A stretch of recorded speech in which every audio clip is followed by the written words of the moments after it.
Bueno, Isaac, ngayon ay ika-6 ng Agosto. Nagsisimula ng ikabahala ang usapin kay Ter Stegen dahil malinaw naman mahalaga ang kontrata ng manlalaro. At inaasahan ng Barca na sa pinsalang ito at sa operasyon na ginawa niya dahil sa pagkawala ng manlalaro ng ilang buwan. Kailangan nilang gamitin ang kontrata niya para makapagsulat kay Joan Garcia sa simula. Nabanggit ka na rin ba sa channel mo? Inaasahan din ng Barca na maisama sa listahan sina Marcus Rashford, Chesney at Ronnie Bargi. Kasama ng iba pang mga operasyon na kasalukuyang isinasagawa, ibig sabihin ang operasyon ng mga very important person na palapag, operasyon ng mga very important person na palapag na kailangan pang aprubahan. Sana sa mga susunod na araw, maaprubahan na ito ng kumpanyang kailangang magpatunay kahit na sa totoo lang ay napatunayan na ito mula pa noong Disyembre.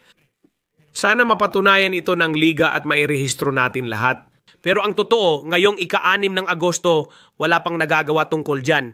At gusto kong ikwento mo sa amin, Isaac, sa buong komunidad ng Barca ngayon, kumusta na ba ang usapan?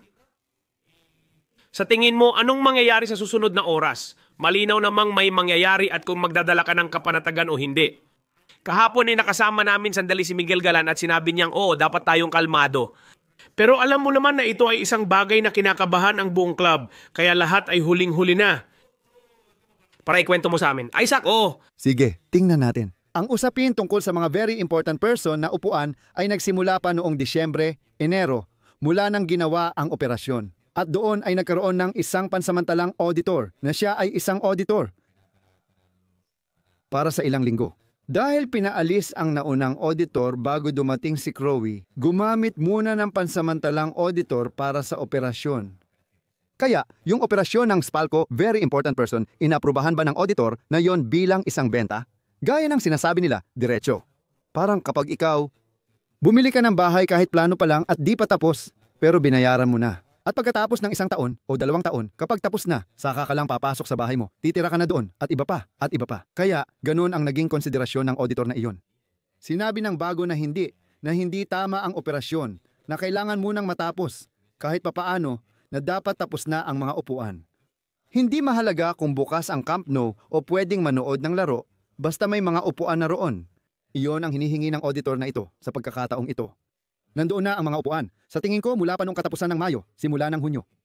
Sa totoo lang, ayon sa sinasabi ng club, iyon ang operasyon ng mga very important person na upuan. Na-accept at na-validate na ba ito ng auditor? Ibig sabihin, sinabi ng auditor na natapos na ang construction, nag-iwan ang LIMAC ng dokumento na nagsasabing, uy, natapos na ang construction, kinukumpirma ko ito. Para kay Crowe, kumpirmado na ang operasyon. Anong nangyari? Karaniwan ba ito sa liga? Kapag gumagawa ka ng ganitong klase ng mga operasyon, tulad ng sa Congo, tulad nito, tulad ng tungkol sa mga karapatan sa telebisyon noon. Sa madaling salita, kapag gumagawa ka ng mga operasyon, ipinapadala mo ang mga dokumento ng operasyon. Ibig sabihin, kapag naglipat ako ng isang manlalaro, ipinapadala ko sa iyo ang mga dokumento ng paglilipat. Gumawa ako ng sponsorship kaya ipinapadala ko sa iyo ang mga dokumento ng sponsorship at pinapatunayan ito ng liga. Anong nangyari? Sa pagkakataong ito, masasabi kong nagkataon lang talaga. Pero sige, dumating na ang mga dokumento sa liga at ang hiningi ng liga ay isang karagdagang ulat. Yung ulat na yon na pinag-uusapan nitong mga nakaraang linggo. At ang nangyayari, siyempre, hindi lang ito tungkol sa operasyon. Ngayon, ang gusto ng liga ay lahat ng dokumento. Mula 1 ng Hulyo, 2024 hanggang 30 ng Hunyo, 2025, kasama ang lahat ng operasyon. Iyan ang ulat ng buong budget, kasama lahat ng entry.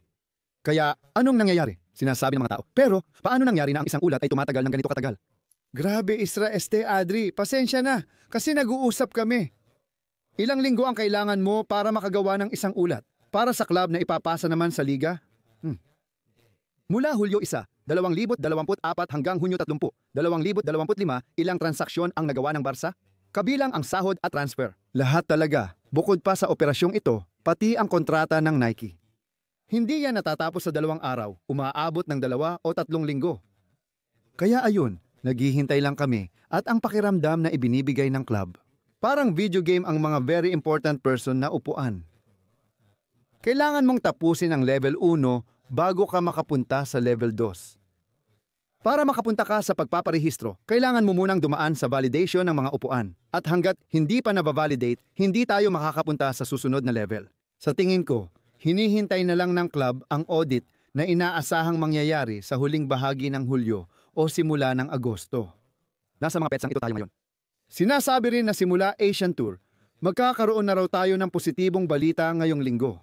Unang nairehistro si Joan Garcia, kaya hindi na kailangan hintayin si Ter Stegen. Totoo bang maaari nating mairehistro si Joan Garcia kahit wala pa si Ter Stegen? Ganun ba? Kung ganun, nakuha mo na siya dahil sa injury, irehistro mo siya at pagkatapos sa mga susunod na linggo, ibabalik mo ang fair play na ibinigay sa iyo ng liga para mairehistro si Juan Garcia. Sinabi ni Laporta na ito ang pinakamabilis dahil sa injury. Pinapahiram ka ng liga ng fair play, irehistro mo siya at pagkatapos ng ilang linggo, ibabalik mo ang pabor sa liga. Ayan na, pero syempre, ang club. Naiintindihan ko na gusto kong gawin ang mga bagay kahit medyo mabagal, pero gawin ito ng maayos kumbaga. Ganito na tayo ngayon, gaya ng sabi mo, 10 araw na lang at magsisimula na ang liga. Akala natin tahimik ang tag-init, pero heto na naman, may panibago na naman. Dito, palaging magulo. Naiintindihan ko na sa mga Palcos Bees, sa mga Pacos, at pasensya na, sapat na ito para sa lahat. Ibig sabihin, para sa lahat ng manlalaro na kailangan nating isulat. Sa huli, oo, tungkol sa mga upuan o mga palkos, o kung ano man ang gusto ninyong itawag dito. Kasi sa huli, ito pa rin ay tungkol sa mga very important person na upuan. Ganito yan. Hindi ito isang operasyon na para sa tag-init na ito ay isang operasyon na para sa nakaraang taon. Ang nangyayari, syempre, kapag hindi ka na-validate, naaapektuhan ka nito ngayong tag-init. Hindi ito 100 milyon na papasok ngayong tag-init, kundi noong nakaraang taon pa ito pumasok at ginamit para sa renewal ni Gabi, Cubarsi, Pedri, pati pagpaparehistro kay Dani Olmo at Pau Victor. Lahat ng iyon ay naipasok noong nakaraang taon, bago mag-30 ng Hunyo. Simula ngayon, ang meron na lang ang club ay ang budget para sa season na ito. Ngayong season, wala nang delayed na sahod kina Messi, Jordi Alba, at Busquets. Mas maganda ba ang kita kapag may mga record ng Bureau of Land Management? Lahat ng ito ay nakakatulong sa fair play at budget. Kaya, ano ang pumipigil sa atin na sumunod sa patakaran na 1-to-1 at makapagparehistro ng normal? Sabi ng club, inuulit ko, tungkol ito sa mga upuan. Kailangan munang tapusin ang lumang budget bago magpatuloy. Maging kasama sa budget na ito. Para ma-unlock, di ba? Para ma-unlock. Tama, naiintindihan ko rin. Kaya parang ito ay isang uri ng harang na hindi naman talaga totoong harang, kundi parang isang uri lang ng harang. Parang sinasabi, hanggat di mo natatapos yan, di tayo makakausad. Kaya ganun ang nangyayari. Sabi ng club, hindi na kailangan dahil sa mga nagawa na, tulad ng pag-alis ni na Englet, Todibo at iba pang manlalaro. Pablo Torre, Pau, Victor, hindi na raw kailangan. Kaya, sa puntong ito sa club, ibig sabihin, ang club. Sa tingin ko, ang ipinapahayag niya sa pamamagitan ng media at ng mga mamamahayag ay kapanatagan. Ang nangyayari kasi, Sige, ang mga tao rin. Naiintindihan ko yon, Adri, na sa huli, maraming taon na rin tayong nabigyan ng kapanatagan. Nasa huling araw tayo nun. Sinasabi nating kalma lang. Pero may oras talagang nauubos ang pasensya, di ba? Sanay na tayong mabuhay ng may takot kaya naiintindihan ko ang sinasabi ng iba. Kapanatagan, panibagong taon ng kapanatagan. O sige, baka nga pagkatapos ng 3 araw, magigising tayo, lalabas ang website ng liga at nandoon na ang 5 nakalista. Alam mo yon? tama. Sana ganoon nga. Ganoon, kailangan lang natin maging kalmado. At sige, idagdag pa natin. Isang buto na. Sinabi mo 4 na manlalaro. Sa huli sinabi mo sina Chesney, Joan Garcia, Ronnie at Rashford. Kasama si Gerard Martin na may opisyal na posisyon sa pangunahing koponan. Sige. Sige, ayos-ayos si Gerard Martin din. Ayos. Pero sige. Kaunti lang ang kailangan, hindi magkakaroon ng problema. Problema dyan.